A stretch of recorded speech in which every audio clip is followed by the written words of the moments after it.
በኢራን የአገዛዝ ለውጥ እናደርጋለን አላልንም ሲሉ ዶናልድ ትራምፕ የሰጡት አዲስ መግለጫ እያነጋገረ ነው። በሱዳን ለሚገኙ 21 ሚሊዮን ረሃብተኛ በኢራኑ ጦርነት ምክንያት መድረስ አለመቻሉን የዓለም የምግብ ፕሮግራም አስታውቋል። የግብጽ ሰራዊት በሱዳን ግዛት ከኢትዮጵያ ድንበር በቅርብ ርቀት አዲስ ካምፕ መስርተዋል። ጤና ይስጥልን ተመልካቾች፣ በዝርዝር እንመለከተዋለን። በኢራን የአገዛዝ ለውጥ እናደርጋለን አላልንም ሲሉ የአሜሪካው ፕሬዝዳንት ዶናልድ ትራምፕ ገለጹ። ትራምፕ ትናንት ረቡዕ ለሐሙስ አጥቢያ ማታ በዋይት ሀውስ ቤተ መንግስታቸው በሰጡት መግለጫ የኢራንን ጦርነትና የሀገር ውስጥ የፖለቲካ ውጥረቶችን አንስተው አብራርተዋል። በመግለጫቸውም የአገዛዝ ለውጥ ግባችን አይደለም፣ በፍጹም አገዛዝ እንቀይራለን አላልንም። ሆኖም የኢራንን መሪዎች በመግደላችን የአገዛዝ ለውጥ ተደርጓል። ሁሉም መሪዎቻቸው ተገድለዋል። አሁን ያሉት ስብስቦች እንደነዚህ አይደሉም ብለዋል።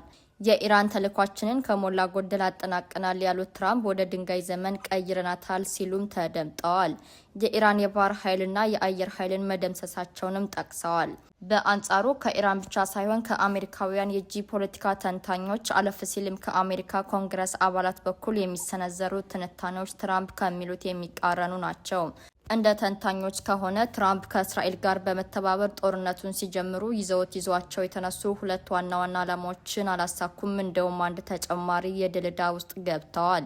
ይኸውም ሁለቱ ዓላማዎች የሚሏቸው የኢራንን የኒውክሌር ማበልጸግ አቅም መስበርና በሀገሪቱ ወግ አጥባቂ የሆነውን እስላማዊ አገዛዝ አስወግደው በሌላ ለምዕራቡ ዓለም በሚስማማ ዲሞክራሲያዊ አስተዳደር መተካት የሚሉት ናቸው። እንደ ተንታኞች አባባል በርካታ ኢራን መሪዎች ቢገደሉም ሁለቱም አልተሳኩም። የድል ዕዳ የሚሉት ደግሞ የሆርሙዝ የባህር መንገድ ከጦርነቱ በኋላ መዘጋትን ነው። በአሁኑ ሰዓት ትራምፕ ጦርነቱን እንደሚያቆሙ የሚገልጹት ሆርሙዝም ሳይከፈት ነው። መንገዱን ለማስከፈት ኔቶን ጨምሮ የተለያዩ አጋሮቻቸውን ቢጠይቁም እገዛ ሳያገኙ ቀርተዋል። ኔቶ ሆርሙዝን መከፈት እንዳለበት እናምናለን፣ ነገር ግን በወታደራዊ እርምጃ አይደለም ማለቱ ይታወሳል። ትራምፕ በምላሹ ኔቶ የወረቀት ላይ ነብር ነው በማለት ውጊያ አትችሉም ሲሉ ወንጅለዋል። የእንግሊዙ ጠቅላይ ሚኒስትር ኬር ስታርመር በበኩላቸው ኔቶ ምርጥ ወታደራዊ ቅንጅት ነው ብለዋል። ይህንን ሰጣ ገባ ተከትሎ ትራምፕ አሜሪካን ከኔቶ አባልነት እንዳያገሉ ስጋት አለ። በሌላ በኩል የሪፐብሊካን ፓርቲ አባል የሆነው አንድ የአሜሪካ ኮንግረስ አባል ትራምፕ ስለፈለገው ብቻ አሜሪካ ከኔቶ አትወጣም ሲሉ ተደምጠዋል። በሱዳን ለሚገኙ 21 ሚሊዮን ረሃብተኞች በኢራኑ ጦርነት ምክንያት መድረስ አለመቻሉን የዓለም ምግብ ፕሮግራም አስታወቀ።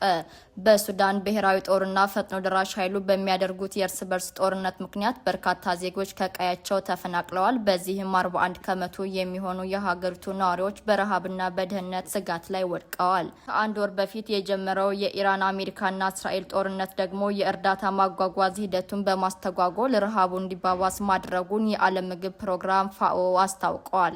እንደ ድርጅቱ ገለጻ 21 ሚሊዮን ሱዳናውያን ፋታ የማይሰጥ ረሃብ ላይ ናቸው።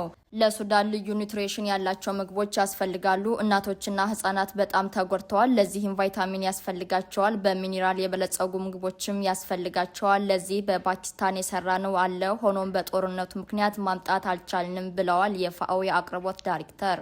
ምግብ የጫኑ ኮንቴነሮች በጦርነቱ ምክንያት መንገድ ላይ ቆመዋል። የትራንስፖርት ዋጋም በከፍተኛ ደረጃ መጨመሩም ዳይሬክተሯ ገልጸዋል።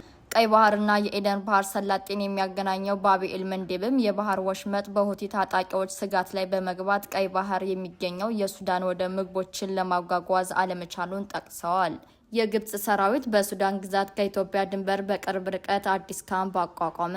የግብጽ ሰራዊት በምስራቃዊ ሱዳን አዲስ ካምፕ መስርቶ ሰፍሯል። ሰራዊቱ ከኢትዮጵያ ድንበር በተለይም ከአባይ ግድብ በቅርብ ርቀት ላይ ይገኛል። ከ600 በላይ እንደሆነ የተገለጸው ይህ ሰራዊት ከሱዳን ብሔራዊ ጦር ጋር በመተባበር የፈጥኖ ደራሽ ኃይሉን ለመዋጋት የገባ ነው ተብለዋል። ተመልካቾች ዜናዎቻችን እነኚህ ነበሩ። ጤና ይስጥልኝ።